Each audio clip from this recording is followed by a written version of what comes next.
Hey everyone, it's Mike here from The Art of Guitar, here with another drum video. I know this channel's called The Art of Guitar, but sometimes I love to do drums. I've been playing drums longer than guitar. But anyway, I'm in a Motley Crue tribute band, and I usually play guitar. And our drummer couldn't make our last practice. So what I did was I took isolated drum tracks from Motley Crue's albums, and I played it through the monitors, and we played along to it. It was a lot of fun. But in doing so, I learned a lot of little details about Tommy Lee that made me super excited to make this video. He does a lot of things that make his playing unique to his style. And yes, even though a lot of drummers do share the same techniques, it's the way he puts them all together that makes it unique to himself. So the first thing I noticed was on Livewire, the double kick part. If I were to play the drum beat and I was making up this drum beat for the song, I feel like I would have went like this.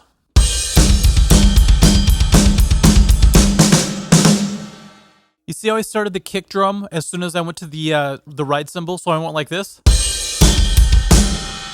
What Tommy Lee likes to do, and I talked to my drummer in the Motley Crue tribute band about this, is he likes to add a pickup kick with his other foot before he starts the actual double kick pattern. So it gives it a different feel. Here's what Tommy Lee does. And did you see at the end, I actually added that one extra kick as well, which goes really nice into the snare fill. So Tommy Lee's version.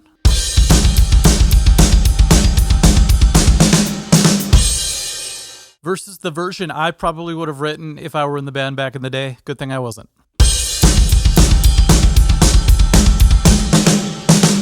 So it's funny how those two little kick drums can really make a big difference. Speaking of throwing things off just by a little bit, just adding a hi-hat in an interesting place really brings out this pre-chorus fill.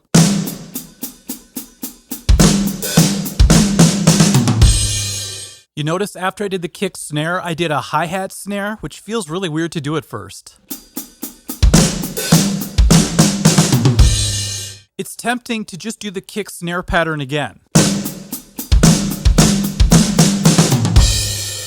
That makes more logical sense, but we're talking Tommy Lee here. So he throws a real quick, which makes it sound and feel much different. I love when I hear unexpected things because I've been drumming for so long. I love it when I hear something that I wouldn't have normally done. It always interests me. Speaking of interesting things, the way he uses the cowbell has intrigued me for a long time because, yeah, he uses it with standard things like... So that's a pretty standard way to use the cowbell. But he uses it as part of the beat sometimes, and sometimes it's a head-scratching moment. For example, strange cowbell placement, also in this song.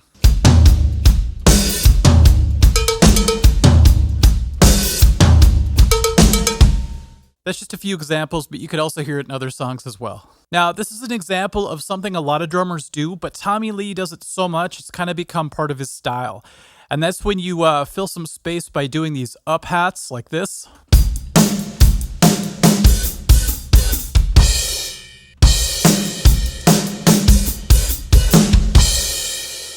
He'll even add the snare between. Now this next one's kind of strange and very subtle, and I noticed it when I was listening to the isolated track. But I watched him play it live, and he does this pretty consistently. And that's where he'll actually shut the hi-hat and then open it back up on the 3-beat. So this is one example of it, but it's kind of interesting. He'll go like this.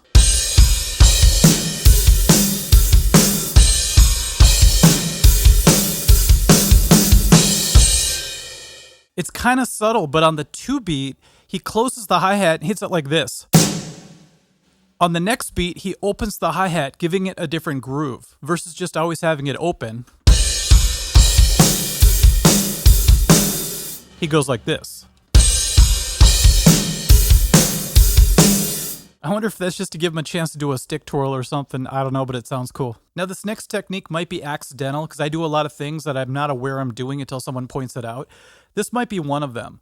This is where the hi-hat sounds like it's just opening and closing while you're just doing a pretty standard beat. Something like... If you've ever heard Too Fast for Love, you've heard that beat. So it just sounds like the hi-hat's going like this as you're doing whatever kick pattern you're doing, and it really pushes the groove in a cool way. Or even just a single kick. The reason I say that might be accidental is because I find myself doing that sometimes when I'm playing just an open hi-hat. My left foot just kind of comes down a certain way that makes it sound like it's opening on purpose.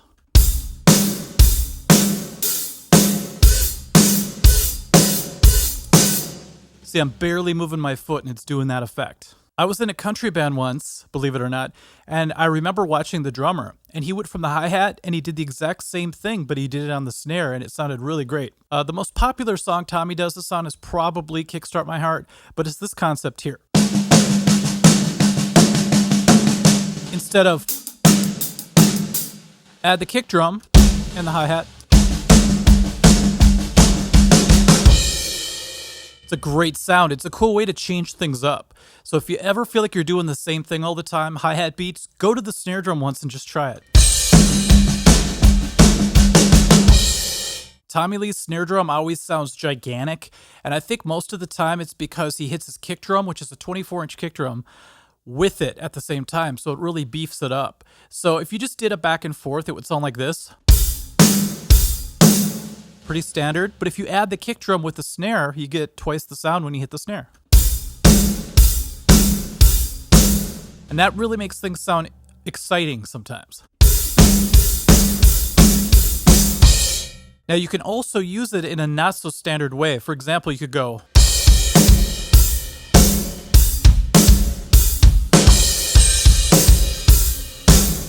See how I hit it with the snare right there? Now, really changes the sound versus going. See, it's just not the same without that kick drum backing it up. Here's something Tommy likes to do sometimes, whether it's him or it's the sound engineer, but it's adding a flanger effect to his beat or to his fills. One fill in particular, it really stands out.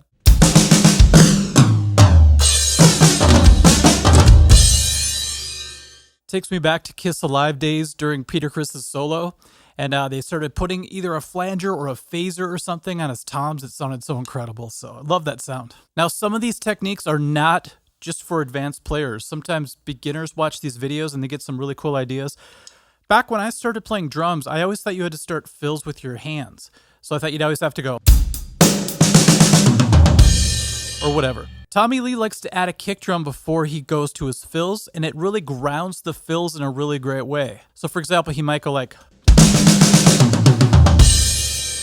it really kicks off, pardon the lame dad pun right there, but it really kicks off your fills in a different way. Then just going like this.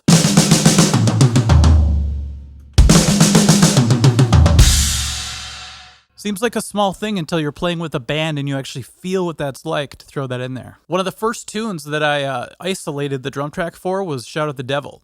And I really love the cymbal chokes. And I have this theory that maybe they were listening to a song backwards and the sound of a cymbal going backwards is kind of like this sucking effect. I don't know how you explain it, but it's like, shoo, and it closes. So I wonder if Tommy Lee is like, I think I could emulate that sound without having to play backwards, obviously. Although he would play upside down. But going like this, it's a poor substitute for what an actual reverse cymbal sounds like, in the studio, but it's a cool effect. So he utilizes it like this.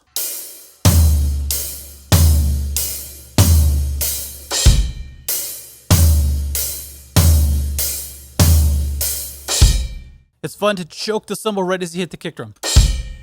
It kind of adds to that backwards sucking effect, if you will. He's also not afraid to just do a quick cymbal choke out of nowhere. You got to know your tom sweeps. That's what I call them whenever I sweep across toms. I noticed that if you listen to Red Hot, he uses two variations that he also uses in other songs a lot, which are the 4s and the 5s.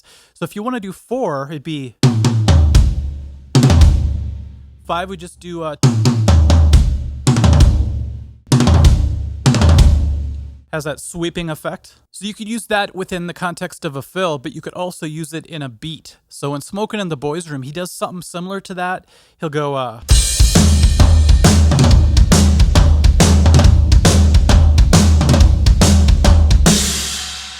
gives it a really cool feeling when it fills up the space a little bit, just by adding those extra toms using that sweeping idea.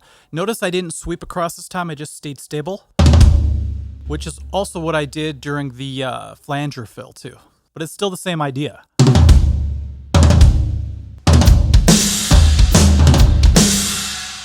Here's another concept. A lot of these concepts are hi-hat based. I would have to say Tommy Lee's the king of the hi-hat, I guess. But what we're going to do is we're going to open it up just whenever we hit the snare. And it creates the sound that I accidentally got in the studio one time. I'll tell you how that happened later, but check this out.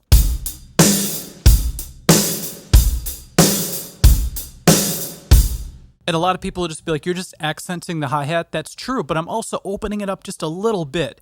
Because if I left it where it was and I just hit it harder, it wouldn't be the same effect. Listen.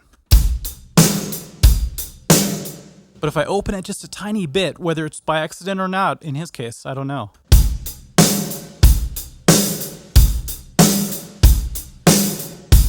Now, I'll explain the studio part of this. If you're a sound engineer, you know what I'm talking about. If you have gates on the microphones, which basically allow the sound to go through, and you put one on the snare drum, sometimes it picks up the hi-hat as well. And so because the gate is maybe not set perfectly, you'll get this kind of sound. See how it's always loud whenever the snare hits? That's the same effect that Tommy Lee's doing just by playing it. So it's kind of cool that he does the reverse effect and the gate effect just organically. I really think that's a cool thing. I don't know, he might just be like, I didn't plan any of that, dude. I just play what I feel. Totally understandable, but I thought it'd be fun to point that out. Here's something that adds excitement to playing. Adding the kick drum to every hit, let's say towards the end of a song. It always builds it up, but you could go like this. So let's say you're doing a straight beat and you want to build it up at the end, just start adding that kick drum.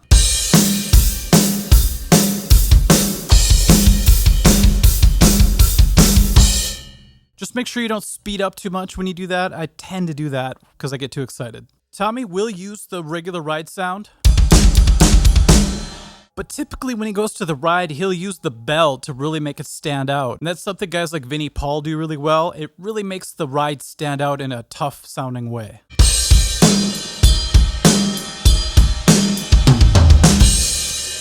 Doesn't that just sound tough compared to this?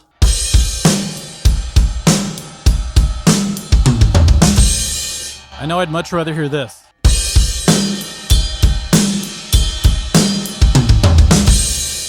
The first time I heard this song kick in, I got goosebumps. The beat, the way it sounds, just they're tuned down to D, it sounds awesome. But it's this really interesting way he opens the hat on this part. And I've challenged a couple of drum teachers to play this beat and see how long it takes them to really lock it in. And sometimes it takes them a while because it's got this weird way of opening on unexpected beats. So check this out.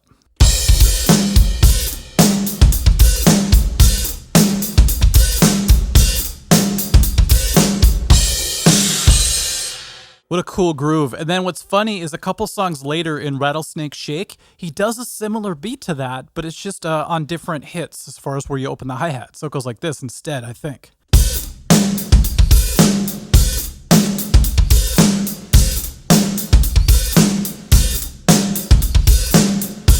I have a funny feeling they got that idea from Aerosmith. It's got a little bit of that Walk This Way kind of feel, so I just realized that when I played that last beat. So it's fun to experiment where to put these open hi-hats. So you notice, like I said, king of the hi-hats. Just don't think I would have thought of doing that second hi-hat where it is. It's really fun to play. Now, I was going to do a whole thing on stick twirls, but I'm terrible at them. But I know it's part of his style, but that's not really what I'm teaching today. I'm doing more of the actual playing. But what I notice he does is he holds the stick pretty loose in the middle, and then he tends to make it so that he could easily just put his first finger over like this to twirl it. So a real basic example is hold the stick kind of towards the middle, real loose, so that you're able to, at any second, bring your index finger over the top, do the twirl forward, and then come down by hitting again. So it's really tough to practice. I've been working on it. Maybe in 6 months I'll have it down like he does, but real loose. First finger over the top, twirl it once, first of all, come down and actually hit something. Because he's really good at doing it in the act of actually playing. So that's where I'm at right now with practicing my stick twirls, Tommy Lee style. Give me some time, I'll get there. Now the final technique might not seem like a big deal, but it's something I don't hear too often. It's either starting the tune out or playing within it by hitting the open hi-hat and adding the cowbell at the same time. It's kind of a cool sound, and I thought, is he doing both at the same time? Is somebody else hitting the cowbell? I watched him live, and both are the answer. So Tommy Lee started like this. I keep hitting this microphone stand. But that's the beginning of Rattlesnake Shake. It's kind of a cool sound. And then when he has to go to a beat, Vince Neil is pounding on a cowbell. So it's kind of both. But just like Lars Ulrich loves to hit a floor tom when he counts off a song and hits maybe the China. I think that's so live, everybody can hear where to start, because sometimes the band members are like all over the stage, far away. So this is another cool way to, instead of count off the song like this, go. You're adding a cowbell which pierces through everything. Okay, everyone, I hope that was fun and informative to watch. I know I'm excited about Motley Crue every time I play these shows because I have to go back and relearn the songs and get into the details of, the guitar parts at least. But this time I got to get into the details of the drumming, which I loved. And I'm really excited to check out that new biopic film that came out a little while ago. So I'll be doing that tonight. Okay, everyone, thanks for watching, and we'll catch you at the next video. See ya.